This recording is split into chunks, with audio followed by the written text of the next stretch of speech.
ಸ್ನೇಹಿತರೆ, ಮೀಡಿಯಾ ಮಾಸ್ಟರ್ಸ್ಗೆ ಸ್ವಾಗತ, ಸುಸ್ವಾಗತ. ಗೆಳೆಯರೆ, ಭಾರತ ಇನ್ನು ಮುಂದೆ ತನ್ನ ಅಗತ್ಯಗಳಿಗೆ ತಕ್ಕ ಹಾಗೆ ತನಗೆ ಲಾಭವಾಗೋ ದೇಶಗಳ ಜೊತೆ ವ್ಯಾಪಾರ ಮಾಡುತ್ತೆ ಅಂತ ಇತ್ತೀಚೆಗೆ ವಿದೇಶಾಂಗ ಸಚಿವ ಎಸ್ ಜೈಶಂಕರ್ ಹೇಳಿದ್ದು ನಿಮಗೆ ನೆನಪಿರಬೇಕು. ರಷ್ಯಾದ ಜೊತೆಗಿನ ವ್ಯಾಪಾರ ವಹಿವಾಟುಗಳನ್ನು ಕೂಡಲೇ ನಿಲ್ಲಿಸಬೇಕು ಅನ್ನೋ ಅಮೆರಿಕ ಹಾಗೂ ಪಶ್ಚಿಮದ ದೇಶಗಳ ಮಾತನ್ನು ಕಿವಿ ಮೇಲೆ ಕೂಡ ಹಾಕ್ಕೊಳ್ಳೋದು ಭಾರತ ರಷ್ಯಾದಿಂದ ತನಗೆ ಬೇಕಾದಷ್ಟು ತೈಲನ ಆಮದು ಮಾಡ್ಕೊಳ್ತಾ ಇದೆ. ಅದೇ ತೈಲವನ್ನು ಈಗ ಅಮೆರಿಕಾಗೆ, ಯುರೋಪ್ಗೆ ಕೂಡ ರಫ್ತು ಮಾಡ್ತಾ ಇದೆ. ಹಾಗೆ ರಷ್ಯಾದಿಂದ ಭಾರಿ ಪ್ರಮಾಣದ ರಸಗೊಬ್ಬರಗಳನ್ನು ಕೂಡ ಭಾರತ ಆಮದು ಮಾಡ್ಕೊಳ್ತಾ ಇದೆ.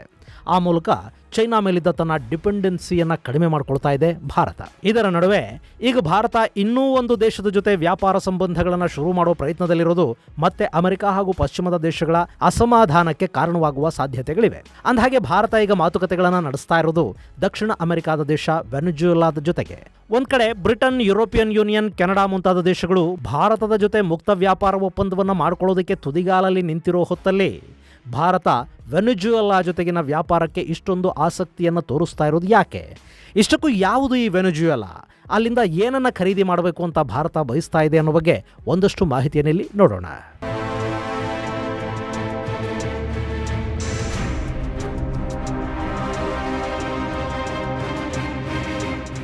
ಗೆಳೆಯರೆ, ಇವತ್ತು ಭಾರತದ ಜೊತೆ ಮುಕ್ತ ವ್ಯಾಪಾರ ಒಪ್ಪಂದ ಮಾಡ್ಕೊಳ್ಳೋದಕ್ಕೆ ಸಾಕಷ್ಟು ದೇಶಗಳು ತುದಿಗಾಲಲ್ಲಿ ನಿಂತಿವೆ. ಭಾರತ ಚೈನಾಗೆ ಪರ್ಯಾಯವಾಗಿ ಒಂದಷ್ಟು ದೇಶಗಳಿಗೆ ಕಾಣಿಸ್ತಾ ಇದ್ರೆ, ಮತ್ತೆ ಕೆಲ ದೇಶಗಳು ಚೈನಾ ಪ್ಲಸ್ ಅನ್ನೋ ಪಾಲಿಸಿಯ ಅಡಿಯಲ್ಲಿ ಭಾರತವನ್ನ ತಮ್ಮ ಪಾಲುದಾರ ಹಾಗೂ ಹೂಡಿಕೆಯ ಪಾಲುದಾರ ದೇಶವನ್ನಾಗಿ ಮಾಡ್ಕೋಬೇಕು ಅಂತ ಅಂದ್ಕೋತಾ ಇವೆ. ಇಂಥ ಸಂದರ್ಭದಲ್ಲಿ ಭಾರತ ವೆನೆಜುವೆಲಾದ ಮೇಲೆ ಕಣ್ಣಿಟ್ಕೊಂಡು ಕೂತಿದೆ. ಇಷ್ಟು ದಿನ ಚೈನಾದ ಹೂಡಿಕೆಗಳು, ಚೈನಾದ ಸಾಲಕ್ಕೆ ತೆರೆಕೊಂಡು ಕೂತಿದ್ದ ವೆನೆಜುವೆಲಾದಲ್ಲಿ ಇನ್ನು ಮುಂದೆ ಭಾರತದ ಹೂಡಿಕೆಗಳಿರಬೇಕು ಅನ್ನೋದು ಭಾರತ ಮಾಡ್ತಿರೋ ಪ್ರಯತ್ನ. ಹೀಗಾಗಿ ಅಲ್ಲಿಗೆ ಭಾರತೀಯ ವಿದೇಶಾಂಗ ಇಲಾಖೆಯ ಅಧಿಕಾರಿಗಳ ತಂಡವೊಂದು ಭೇಟಿ ಕೊಟ್ಟಿದೆ.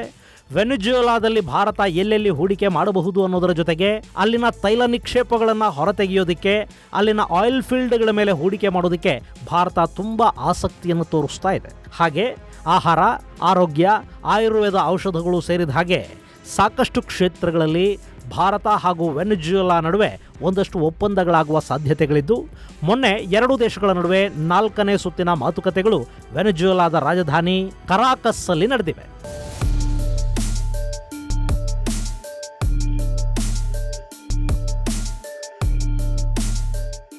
ಗೆಳೆಯರೆ, ಇಲ್ಲಿ ವೆನೆಜುವೆಲಾ ಜೊತೆ ಭಾರತ ಇಷ್ಟೊಂದು ಮಾತುಕತೆಯನ್ನು ಯಾಕೆ ಮಾಡ್ತಾ ಇದೆ? ಇದರಿಂದ ಭಾರತಕ್ಕಾಗೋ ಲಾಭ ಏನು ಮತ್ತು ವೆನೆಜುವೆಲಾಗೆ ಭಾರತ ಕಾಲಿಡೋದ್ರಿಂದ ಅಲ್ಲಿ ಏನೆಲ್ಲ ಬದಲಾವಣೆಗಳು ಆಗಬಹುದು ಅನ್ನೋದನ್ನು ನೋಡೋ ಮೊದಲು ನಿಮಗೆ ಈ ವೆನೆಜುವೆಲಾ ಬಗ್ಗೆ ಒಂದಷ್ಟು ಮಾಹಿತಿಯನ್ನು ಕೊಟ್ಬಿಡ್ತೀನಿ. ನೀವು ಈ ಮ್ಯಾಪಲ್ಲಿ ನೋಡ್ತಾ ಇದ್ದೀರಲ್ಲ, ಇದು ವೆನೆಜುವೆಲಾ. ದಕ್ಷಿಣ ಅಮೆರಿಕಾದ ಉತ್ತರ ಭಾಗದಲ್ಲಿ ಸಮುದ್ರ ತೀರಕ್ಕೆ ಅಂಟಿಕೊಂಡು ಹಾಗಿರೋ ದೇಶ ವೆನೆಜುವೆಲಾ. ಇದು ಒಂದಷ್ಟು ದ್ವೀಪಗಳನ್ನು ಕೂಡ ಹೊಂದಿದೆ. ಈ ವೆನೆಜುವೆಲಾ ಉತ್ತರಕ್ಕೆ ಕೆರೆಬಿಯನ್ ಸಮುದ್ರದ ಗಡಿಯನ್ನು ಹೊಂದಿದೆ. ಹಾಗೆ ಸುತ್ತ ಕೊಲಂಬಿಯಾ, ಗಯಾನಾಗಳನ್ನ ಗಡಿಯಾಗಿ ಹೊಂದಿದೆ. ಇದು 1522ರಲ್ಲಿ ಸ್ಪೇನ್ನಿಂದ ಆಕ್ರಮಿಸಿಕೊಳ್ಳಲ್ಪಡ್ತು. ಆನಂತರ 1811ರಲ್ಲಿ ವೆನೆಜುವೆಲಾ ಯುದ್ಧದ ಮೂಲಕ ಸ್ವಾತಂತ್ರ್ಯವನ್ನು ಪಡ್ಕೊಳ್ತು. ಅವತ್ತಿಗೆ ಗ್ರ್ಯಾಂಡ್ ಕೊಲಂಬಿಯಾ ಅಂತ ಕರೆಸಿಕೊಳ್ತಾ ಇದ್ದ ದಕ್ಷಿಣ ಆಫ್ರಿಕಾದ ಮಧ್ಯಭಾಗದವರೆಗಿನ ಭೂಪ್ರದೇಶ ಸ್ವಾತಂತ್ರ್ಯವನ್ನು ಪಡ್ಕೊಳ್ತು.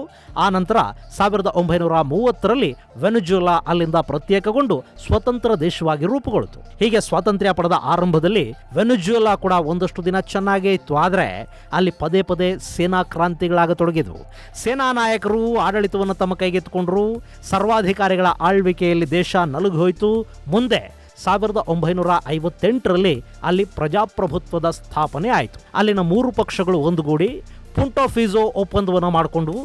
ಅದರ ಪ್ರಕಾರ ಚುನಾವಣೆಗಳನ್ನು ಗೌರವಿಸಬೇಕು, ಯಾವ ಪಕ್ಷವೂ ಅಧಿಕಾರವನ್ನು ಸಂಪೂರ್ಣವಾಗಿ ತನ್ನ ಕೈಗೆ ತಗೋಬಾರದು, ಅಧಿಕಾರ ಹಂಚಿಕೆ ಮತ್ತು ವಿಕೇಂದ್ರೀಕರಣದ ಮೂಲಕ ದೇಶವನ್ನು ಆಳಬೇಕು, ಹಾಗೆ ಅಲ್ಲಿ ಮುಂದೆ ಸೇನಾದಂಗೆ ಸರ್ವಾಧಿಕಾರಿ ಆಡಳಿತಗಳು ಬಾರದ ಹಾಗೆ ನೋಡ್ಕೋಬೇಕು ಅನ್ನೋದು ಆ ಒಪ್ಪಂದ. ಸುಮಾರು 2 ದಶಕಗಳ ಕಾಲ ಇಲ್ಲಿ ಪ್ರಜಾಪ್ರಭುತ್ವ ಮುಂದುವರಿಯಿತು. ಆದರೆ 1980ರಿಂದ ಅಲ್ಲಿ ಮತ್ತೆ ರಾಜಕೀಯ ಅಸ್ಥಿರತೆ, ಜನರ ಪ್ರತಿಭಟನೆಗಳು, ದಂಗೆಗಳು, ಗಲಭೆಗಳು ಇವೆಲ್ಲ ಶುರುವಾಗಿ ಹೋದವು. 1992ರಲ್ಲಿ ಅಲ್ಲಿನ ಸೇನೆ ಕ್ರಾಂತಿಯ ಮೂಲಕ ಅಧಿಕಾರವನ್ನು ಕೈಗೆತ್ತಿಕೊಳ್ಳೋದಕ್ಕೆ ಮುಂದಾಯಿತು. ಆದರೆ ಅದು ವಿಫಲವಾಯಿತು. ಅವತ್ತು ಆ ಕ್ರಾಂತಿಯ ನೇತೃತ್ವವನ್ನು ವಹಿಸಿದ್ದು ಅಲ್ಲಿನ ಸೇನಾ ನಾಯಕನಾಗಿದ್ದ ಹ್ಯೂಗೋ ಚಾವೆಜ್. ಈ ವಿಫಲ ಪ್ರಯತ್ನದ ಕಾರಣದಿಂದ ಆತನನ್ನು ಬಂಧಿಸಲಾಯಿತು. ಒಂದಷ್ಟು ವರ್ಷ ಜೈಲಲ್ಲಿದ್ದ ಚಾವೆಜ್ ಬಿಡುಗಡೆಯಾಗಿ ಹೊರಬಂದ. ತನ್ನದೇ ಪಕ್ಷವನ್ನು ಕಟ್ಟಿಕೊಂಡ. ಚುನಾವಣೆಗಳಲ್ಲಿ ಸ್ಪರ್ಧಿಸಿದ್ದ ಆತ ಸುಮಾರು 60% ಮತಗಳನ್ನು ಪಡೆಯುವ ಮೂಲಕ ವೆನೆಜುವೆಲಾದ ಅಧ್ಯಕ್ಷನಾಗಿ ಆಯ್ಕೆಯಾದ. ಹೀಗೆ 1999ರಲ್ಲಿ ಅಧಿಕಾರ ವಹಿಸಿಕೊಂಡ ಶಾವೆಜ್ ಸುದೀರ್ಘ ಕಾಲ ವೆನೆಜುವೆಲಾದ ಚುಕ್ಕಾಣಿಯನ್ನು ಹಿಡಿದ ಮತ್ತು ಆ ದೇಶವನ್ನ ಸರ್ವನಾಶದ ಅಂಚಿಗೆ ತಳ್ಳಿದ್ದು ಕೂಡ ಇದೇ ಶಾವೆಜ್. ಈತ ಸಮಾಜವಾದಿ ಸಿದ್ಧಾಂತವನ್ನು ನಂಬಿದ್ದವನು. ತನ್ನನ್ನು ತಾನು ಮಾರ್ಕ್ಸಿಸ್ಟ್ ಅಂತ ಘೋಷಿಸಿಕೊಂಡ. ದೇಶದಲ್ಲಿ ಬಡತನ ಹಾಗೂ ಸಾಮಾಜಿಕ ಅಸಮಾನತೆಯನ್ನು ನಿರ್ಮೂಲನೆ ಮಾಡಬೇಕು ಅನ್ನೋ ಕನಸು ಕಟ್ಟಿಕೊಂಡು ಕೆಲಸ ಮಾಡೋದಕ್ಕೆ ಶುರು ಮಾಡಿದ. ಶಾವೆಜ್ ಉದ್ದೇಶಗಳು ನಿಜಕ್ಕೂ ಚೆನ್ನಾಗಿದ್ವು, ಆದರೆ ಆತ ಅನುಸರಿಸಿದ ಮಾರ್ಗ ಸರಿ ಇರಲಿಲ್ಲ.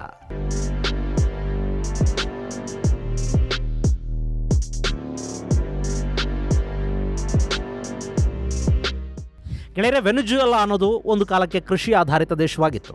ಕೃಷಿ ಉತ್ಪನ್ನಗಳ ರಫ್ತು ಈ ದೇಶದ ಬಹುದೊಡ್ಡ ಆದಾಯವಾಗಿದ್ದ ಕಾಲ ಒಂದಿತ್ತು. ಅವತ್ತಿಗೆ ವೆನೆಜುವೆಲಾ ಅನ್ನೋದು ಲ್ಯಾಟಿನ್ ಅಮೆರಿಕಾ ದೇಶಗಳಲ್ಲೇ ದೊಡ್ಡ ಆರ್ಥಿಕತೆ ಅಂತ ಕೂಡ ಅನಿಸ್ಕೊಂಡಿತ್ತು. ಆ ನಂತರ ಮೊದಲ ವಿಶ್ವಯುದ್ಧದ ಸಮಯದಲ್ಲಿ ಇಲ್ಲಿನ ಮರಾಕೈಬೋ ಲೇಕ್ ಸಮೀಪ ಪೆಟ್ರೋಲಿಯಂ ನಿಕ್ಷೇಪಗಳು ಪತ್ತೆ ಆದವು. ಅವತ್ತಿಗೆ ಈ ದೇಶವನ್ನ ಜುಯಾನ್ ಗೊಯೆಜ್ ಅನ್ನೋ ಸರ್ವಾಧಿಕಾರಿ ಆಳುತ್ತಿದ್ದ. ಆತನ ಆಡಳಿತ ಪರಮಭ್ರಷ್ಟ ಆಡಳಿತ ಅನ್ನಿಸ್ಕೊಂಡಿತ್ತು. ಆರ್ಥಿಕವಾಗಿ ದೇಶ ಹಳ್ಳ ಹಿಡಿತಾ ಇತ್ತು. ಅಂಥ ಸಂದರ್ಭದಲ್ಲಿ ಸಿಕ್ಕ ಪೆಟ್ರೋಲಿಯಂ ವೆನೆಜುವೆಲಾದ ಆರ್ಥಿಕತೆಗೆ ದೊಡ್ಡ ಶಕ್ತಿಯನ್ನು ತುಂಬಿತು. ಮುಂದೆ ಶಾವೆಜ್ ಆಳ್ವಿಕೆಯ ಕಾಲದಲ್ಲಿ ಈ ಪೆಟ್ರೋಲಿಯಂ ಉತ್ಪಾದನೆಯನ್ನ ಶಾವೆಜ್ ಹೆಚ್ಚು ಮಾಡಿದ್ರು. ಇಡೀ ಜಗತ್ತಿಗೆ ಪೆಟ್ರೋಲ್ ಬೇಕಾಗಿತ್ತು. ಅದರಲ್ಲೂ ವೆನೆಜುವೆಲಾದಿಂದ ತೈಲ ಖರೀದಿ ಮಾಡೋದಕ್ಕೆ ಅಮೆರಿಕ ಹಾಗೂ ಯುರೋಪ್ ದೇಶಗಳು ತುದಿಗಾಲಲ್ಲಿ ನಿಂತಿದ್ವು. ವೆನೆಜುವೆಲಾದ ತೈಲಕ್ಕೆ ಅವತ್ತಿಗೆ ಉತ್ತಮ ಬೆಲೆ ಕೂಡ ಇತ್ತು. ಹೇಗೂ ತೈಲದ ಹಣ ಬರ್ತಿದೆ ಅಂದಾಗ ಅದನ್ನ ಜನರ ಹಿತಕ್ಕೆ ಬಳಕೆ ಮಾಡಬೇಕು ಅಂದ್ಕೊಂಡ್ರು ಶಾವೆಜ್. ಹೀಗಾಗಿ ಹಲವಾರು ಜನಪ್ರಿಯ ಯೋಜನೆಗಳನ್ನು ಜಾರಿಗೆ ತಂದರು. ವೆನೆಜುವೆಲಾದಲ್ಲಿ ಉಚಿತ ಶಿಕ್ಷಣವನ್ನು ಘೋಷಣೆ ಮಾಡಲಾಯಿತು. ಉನ್ನತ ಶಿಕ್ಷಣ ಕೂಡ ಉಚಿತ ಆಯಿತು. ಸ್ಕೂಲ್ ಡ್ರಾಪ್ಔಟ್ಗಳಿಗೆ ಶಿಕ್ಷಣ ಕೊಡೋದಕ್ಕೆ ರಾತ್ರಿ ಶಾಲೆಗಳನ್ನು ತೆರೆಯಲಾಯಿತು. ಅಲ್ಲಿಗೆ ಕಲಿಯೋದಕ್ಕೆ ಬರೋ ವಿದ್ಯಾರ್ಥಿಗಳಿಗೆ ಪ್ರೋತ್ಸಾಹಧನ ಘೋಷಣೆ ಮಾಡಲಾಯಿತು. ಅಲ್ಲಿನ ರಸ್ತೆ ಹಾಗೂ ಇನ್ನಿತರ ಮೂಲಸೌಕರ್ಯ ಅಭಿವೃದ್ಧಿಗೆ ಒತ್ತು ಕೊಡಲಾಯಿತು. ಇವೆಲ್ಲ ಕೂಡ ತುಂಬಾ ಒಳ್ಳೆಯ ಕೆಲಸಗಳೇ ಆಗಿದ್ವು. ಆದರೆ ಶಾವೆಜ್ ಇಷ್ಟಕ್ಕೆ ನಿಲ್ಲಿಲ್ಲ. ಅವರು ಉಚಿತ ಹಾಗೂ ಸಬ್ಸಿಡಿ ದರದಲ್ಲಿ ಆಹಾರ ವಿತರಣೆಗೆ ಮುಂದಾದರು. ಸರ್ಕಾರ ಒದಗಿಸುವ ಎಲ್ಲ ಸೇವೆಗಳು ಉಚಿತ ಅಂದ್ರು. ಖಾಸಗಿ ಕಾರ್ಖಾನೆಗಳು ಕಂಪನಿಗಳು ಇಲ್ಲದ ಹಾಗೆ ನೋಡಿಕೊಂಡ್ರು. ಎಲ್ಲವನ್ನು ರಾಷ್ಟ್ರೀಕರಣ ಮಾಡಿದರು. ದೇಶದಲ್ಲಿ ಆರ್ಥಿಕ ಅಸಮಾನತೆ ಇದೆ ಅಂತ ಶ್ರೀಮಂತ ವರ್ಗದ ಮೇಲೆ ಆರ್ಥಿಕ ಯುದ್ಧವನ್ನೇ ಘೋಷಣೆ ಮಾಡಿದರು. ಎಲ್ಲರನ್ನೂ ಒಂದೇ ಲೆವೆಲ್ಗೆ ತರಬೇಕು, ಸಮಾನತೆ ಸ್ಥಾಪನೆ ಮಾಡಬೇಕು ಅಂತ ಶ್ರೀಮಂತರ ಆಸ್ತಿಪಾಸ್ತಿಗಳನ್ನು ಮುಟ್ಟುಗೋಲು ಹಾಕ್ಕೊಂಡ್ರು. ನಮ್ಮಲ್ಲಿ ಹೇಗೆ ಉಳುವವನೇ ಒಡೆಯ ಅಂತ ಮಾಡಿ ಇರೋಬರೋ ಜಮೀನೆಲ್ಲ ಕಿತ್ಕೊಂಡು ಹಂಚಲಾಯಿತು, ಹಾಗೇನೆ ಅಲ್ಲಿ ಕೂಡ ಶ್ರೀಮಂತರ ಒಡೆತನದಲ್ಲಿದ್ದದ್ದೆಲ್ಲವನ್ನ ಸರ್ಕಾರ ತನ್ನ ವಶಕ್ಕೆ ತಗೊಳ್ತು. ಎಲ್ಲ ಫ್ರೀ ಫ್ರೀ ಫ್ರೀ. ಭೂಮಿಯಲ್ಲಿ ವಿಪರೀತ ತೈಲ ಇತ್ತು. ಅದನ್ನು ಹೊರತೆಗೆದು ಮಾರಾಟ ಮಾಡಿದರೆ ಸಾಕು, ವಿದೇಶಗಳಿಂದ ಹಣ ಬರುತ್ತೆ. ಹೀಗಿರುವಾಗ ಜನ ಯಾಕೆ ದುಡಿಬೇಕು, ಯಾಕೆ ಕಷ್ಟಪಡಬೇಕು? ಇಷ್ಟು ದಿನ ಕಷ್ಟಪಟ್ಟಿದ್ದಾರೆ, ಈಗ ತಿನ್ಲಿ ಬಿಡ್ರಿ ಅಂತ ನಮ್ಮ ಮಾಜಿ ಮುಖ್ಯಮಂತ್ರಿ ಸಿದ್ದರಾಮಯ್ಯ ಆಗಾಗ ಹೇಳ್ತಾ ಇರ್ತಾರೆ ನೋಡಿ. ಹಾಗೆ ಅಲ್ಲಿ ಶಾವೆಜ್ ಕೂಡ ಜನ ಇನ್ನು ಮುಂದೆ ಆರಾಮಾಗಿರಲಿ ಅಂತ ಬಯಸಿದರು ಮತ್ತು ಎಲ್ಲವನ್ನೂ ಸರ್ಕಾರದ ಮೂಲಕ ಉಚಿತವಾಗಿ ಕೊಡೋದಕ್ಕೆ ಶುರು ಮಾಡಿದರು. ಎಲ್ಲ ಸರ್ಕಾರನೇ ಕೊಡುತ್ತೆ ಅಂದ ಮೇಲೆ ಅವರಿಂದ ತೆರಿಗೆ ಸಂಗ್ರಹ ಮಾಡೋದಾದರೂ ಯಾಕೆ? ಹೀಗಾಗಿ ತೆರಿಗೆಯ ಆದಾಯ ಕೂಡ ನಿಂತೋಯ್ತು. ತೈಲದ ಆದಾಯ ಶುರು ಆದ ಮೇಲೆ ಕೃಷಿ ಕೂಡ ಅಲ್ಲಿ ಹಳ್ಳ ಹಿಡಿದು ಹೋಗಿತ್ತು. ಜನ ಕೆಲಸ ಮಾಡೋದನ್ನ ಬಹುಪಾಲು ನಿಲ್ಲಿಸಿದ್ರು. ಇಷ್ಟರ ಮೇಲೂ ತೈಲದ ಆದಾಯ ಇತ್ತು. ಎಲ್ಲ ಸರಿ ಇದೆ ಅನ್ನುವಾಗ ಇದ್ದಕ್ಕಿದ್ದ ಹಾಗೆ ತೈಲದ ಬೆಲೆಯಲ್ಲಿ ಕುಸಿತ ಉಂಟಾಯಿತು. ಅಲ್ಲಿಯವರೆಗೆ ಒಂದು ಬ್ಯಾರಲ್ಗೆ $100 ಮಾರಾಟವಾಗ್ತಾ ಇದ್ದ ವೆನೆಜುವೆಲಾದ ಉತ್ಕೃಷ್ಟ ಗುಣಮಟ್ಟದ ತೈಲದ ಬೆಲೆ $43ಗೆ ಬಿದ್ದು ಹೋಯಿತು. ಈಗೇನು ಮಾಡಬೇಕು? ಚಿಂತೆ ಮಾಡಬೇಡಿ ಅಂದರು ಶಾವೆಜ್. ಅಲ್ಲಿನ ಸರ್ಕಾರಿ ತೈಲ ಕಂಪನಿ ಇತ್ತಲ್ಲ, ಅಲ್ಲಿಂದ ಸರ್ಕಾರಕ್ಕೆ ಬೇಕಾದ ಹಣವನ್ನು ತಗೊಂಡ್ರು. ಅದನ್ನು ಮತ್ತೆ ಜನಪ್ರಿಯ ಕಾರ್ಯಕ್ರಮಗಳಿಗೆ ಹಂಚೋದಕ್ಕೆ ಶುರು ಮಾಡಿದರು. ಹೇಳಿ ಕೇಳಿ ಸಮಾಜವಾದಿಗಳು. ಹೀಗಾಗಿ ಭ್ರಷ್ಟಾಚಾರ ಕೂಡ ಅಲ್ಲಿನ ಸರ್ಕಾರದಲ್ಲಿ ಹೆಚ್ಚಾಗ್ತಲೇ ಹೋಯಿತು. ಅಲ್ಲಿ ಪತ್ರಿಕಾ ಸ್ವಾತಂತ್ರ್ಯ ಇರಲಿಲ್ಲ, ವಾಕ್ ಸ್ವಾತಂತ್ರ್ಯ ಇರಲಿಲ್ಲ. ಆದರೆ ಗ್ರಾಮೀಣ ಮಟ್ಟದಲ್ಲಿ ಅತಿ ಪ್ರಜಾಪ್ರಭುತ್ವವನ್ನು ಶಾವೆಜ್ ಜಾರಿಗೆ ತಂದರು. ಅಂದರೆ ನಮ್ಮ ಗ್ರಾಮ ಪಂಚಾಯಿತಿಗಳಿವೆಯಲ್ಲ, ಅದೇ ಥರ ಅಲ್ಲಿ ಕೂಡ ಗ್ರಾಮ ಕಮಿಟಿಗಳನ್ನು ಮಾಡಿ ಸರ್ಕಾರಿ ಹಣವನ್ನು ಹೇಗೆ ಖರ್ಚು ಮಾಡಬೇಕು ಅನ್ನೋ ಪ್ಲಾನನ್ನು ಅವರಿಂದ ತರಿಸ್ಕೊಳ್ಳಾಯಿತು. ಅವರಿಗೆ ಹಣ ಬಿಡುಗಡೆ ಮಾಡಲಾಗ್ತಾ ಇತ್ತು. ಅಲ್ಲಿ ಕೂಡ ಭಾರಿ ಭ್ರಷ್ಟಾಚಾರ ನಡೆಯೋದಕ್ಕೆ ಶುರುವಾಯಿತು. ಅಲ್ಲಿ ಖರ್ಚು, ಸೋರಿಕೆ ಇದೆಲ್ಲ ಹೆಚ್ಚಾಯಿತು. ಆದರೆ ತೈಲದ ಆದಾಯ ಅಷ್ಟೊತ್ತಿಗೆ ಕಡಿಮೆ ಆಗಿತ್ತು. ಹೀಗಾಗಿ ದೇಶ ಆರ್ಥಿಕ ಸಮಸ್ಯೆಯತ್ತ ಹೊರಳುತ್ತಾ ಇರುವಾಗಲೇ ಅಲ್ಲಿ ಅಪರಾಧ ಪ್ರಕರಣಗಳು ಕೂಡ ಹೆಚ್ಚಾಗ್ತಾ ಹೋದವು. ಡ್ರಗ್ಸ್ನ ಹಾವಳಿ ಮಿತಿಮೀರ್ತು. ಈ ಮಧ್ಯೆ ಶಾವೆಜ್ ವಿರೋಧಿ ಬಣಕ್ಕೆ ಬೆಂಬಲ ಕೊಡೋದಕ್ಕೆ ಶುರು ಮಾಡಿದ ಅಮೆರಿಕ ವೆನೆಜುವೆಲಾ ಮೇಲೆ ಆರ್ಥಿಕ ನಿರ್ಬಂಧಗಳನ್ನು ವಿಧಿಸೋದಕ್ಕೆ ಮುಂದಾಯಿತು. ಒಬಾಮಾ ಸರ್ಕಾರ ವೆನೆಜುವೆಲಾ ಮೇಲೆ ಒಂದಷ್ಟು ನಿರ್ಬಂಧಗಳನ್ನು ಹೇರ್ತು. ಅದಾದ ಮೇಲೆ ಬಂದ ಟ್ರಂಪ್ ಆ ನಿರ್ಬಂಧಗಳನ್ನು ಇನ್ನಷ್ಟು ಹೆಚ್ಚು ಮಾಡಿದರು. ಅಲ್ಲಿಗೆ ವೆನೆಜುವೆಲಾ ಆರ್ಥಿಕವಾಗಿ ಸುಸ್ತೆದ್ದು ಹೋಯಿತು. ಅಲ್ಲಿನ ತೈಲ ಕಂಪನಿಯ ಹಣವನ್ನ ಉಚಿತ ಯೋಜನೆಗಳಿಗೆ ಬಳಕೆ ಮಾಡಿದ್ರಲ್ಲ, ಹೀಗಾಗಿ ತೈಲ ನಿಕ್ಷೇಪಗಳ ಮೇಲೆ ಮತ್ತೆ ಹೂಡಿಕೆ ಮಾಡೋದಕ್ಕೆ ಸಾಧ್ಯ ಆಗಲಿಲ್ಲ. ಪ್ರತಿನಿತ್ಯ ಸುಮಾರು 3 ಮಿಲಿಯನ್ ಬ್ಯಾರಲ್ನಷ್ಟು ಉತ್ಪಾದನೆಯಾಗ್ತಾ ಇದ್ದ ತೈಲ ಅಲ್ಲಿ ದಿನಕ್ಕೆ 1 ಮಿಲಿಯನ್ ಬ್ಯಾರಲ್ಗೆ ಇಳಿಕೆಯಾಯಿತು. ವೆನೆಜುವೆಲಾ ಮೇಲೆ ಅಮೆರಿಕ ಆರ್ಥಿಕ ನಿರ್ಬಂಧಗಳನ್ನು ಹೇರಿದ ಮೇಲಂತೂ ತೈಲೋತ್ಪಾದನೆ ಮತ್ತಷ್ಟು ಕಡಿಮೆಯಾಯಿತು. ಆದಾಯ ಕಡಿಮೆಯಾಗಿ ದೇಶ ದಿವಾಳಿಯ ಅಂಚಿಗೆ ಸರಿತಾ ಹೋಯಿತು. ಈ ಮಧ್ಯೆ ಶಾವೆಜ್ ಕೂಡ ಕ್ಯಾನ್ಸರ್ ಪೀಡಿತರಾಗಿ ಸಾವಿಗೀಡಾದರು. ಅವರ ನಂತರ ನಿಕೋಲಸ್ ಮಡುರೋ ಈಗ ವೆನೆಜುವೆಲಾದ ಅಧ್ಯಕ್ಷರಾಗಿದ್ದಾರೆ.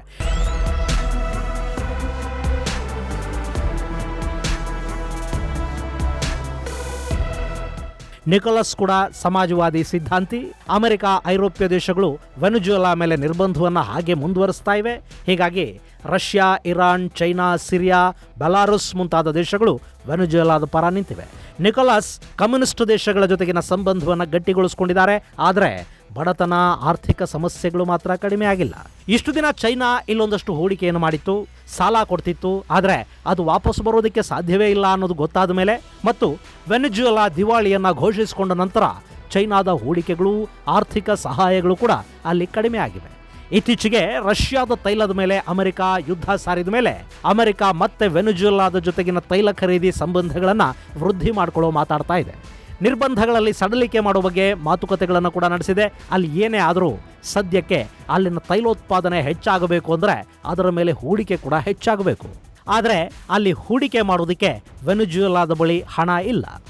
ಈಗ ಭಾರತ ಆ ನಿಟ್ಟಲ್ಲಿ ಯೋಚನೆ ಮಾಡ್ತಾ ಇದೆ. ಚೈನಾಗೆ ಸದ್ಯಕ್ಕೆ ಬೇಡ ಅನ್ನಿಸ್ತಾ ಇರೋ ವೆನೆಜುವೆಲಾದಲ್ಲಿ ಭಾರತ ಹೂಡಿಕೆ ಮಾಡಬಯಸ್ತಾ ಇದೆ.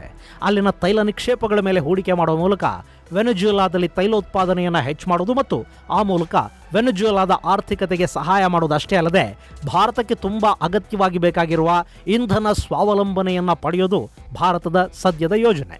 ವೆನೆಜುವೆಲಾದಿಂದ ಭಾರತ ತನಗೆ ಬೇಕಾದಷ್ಟು ತೈಲವನ್ನು ತರಿಸ್ಕೊಳ್ಳೋದರ ಜೊತೆಗೆ ಅದನ್ನು ಅಮೆರಿಕ ಹಾಗೂ ಐರೋಪ್ಯ ದೇಶಗಳಿಗೆ ಸರಬರಾಜು ಮಾಡೋದಕ್ಕೆ ಕೂಡ ಸಾಧ್ಯವಾಗುತ್ತೆ. ಹಾಗೇನಾದರೂ ಆದರೆ ಭಾರತ ಕೂಡ ತೈಲದ ಆದಾಯವನ್ನು ಪಡ್ಕೊಳ್ಳೋದಕ್ಕೆ ಸಾಧ್ಯ ಆಗುತ್ತೆ. ಇನ್ನು ಸದ್ಯಕ್ಕೆ ವೆನೆಜುವೆಲಾದ ಕೃಷಿ ಕ್ಷೇತ್ರ ಸಂಪೂರ್ಣ ಹಾಳಾಗಿದೆ. ಅಲ್ಲಿಗ ಆಹಾರ ಧಾನ್ಯಗಳನ್ನು ಕೂಡ ಹೊರಗಿನಿಂದ ಆಮದು ಮಾಡಿಕೊಳ್ತಾರೆ. ಅಲ್ಲಿನ ಹಸಿವಿನ ಬಗ್ಗೆ ನಿಮಗೆ ಈ ಹಿಂದಿನ ವಿಡಿಯೋ ಒಂದರಲ್ಲಿ ಹೇಳಿದ್ದೆ.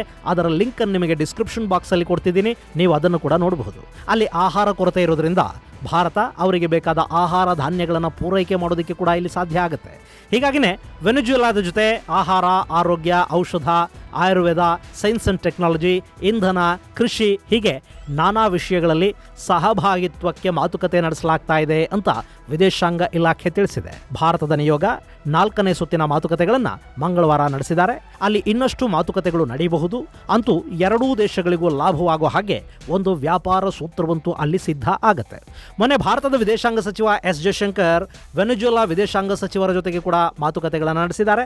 ಹಾಗೆ ಭಾರತ, ರಷ್ಯಾ ಹಾಗೂ ಅಮೆರಿಕ ಎರಡೂ ದೇಶಗಳ ಜೊತೆ ಉತ್ತಮ ಸಂಬಂಧವನ್ನು ಹೊಂದಿರುವ ತಟಸ್ಥ ನಿಲುವಿನ ದೇಶ.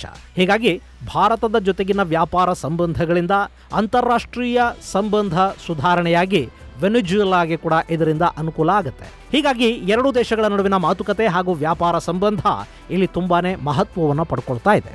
ಇನ್ನು ಇದನ್ನು ಅಮೆರಿಕ ಹಾಗೂ ಐರೋಪ್ಯ ದೇಶಗಳು ಹೇಗೆ ತಗೊಳ್ಳುತ್ತವೆ ಅನ್ನೋದನ್ನ ಕಾದು ನೋಡಬೇಕು.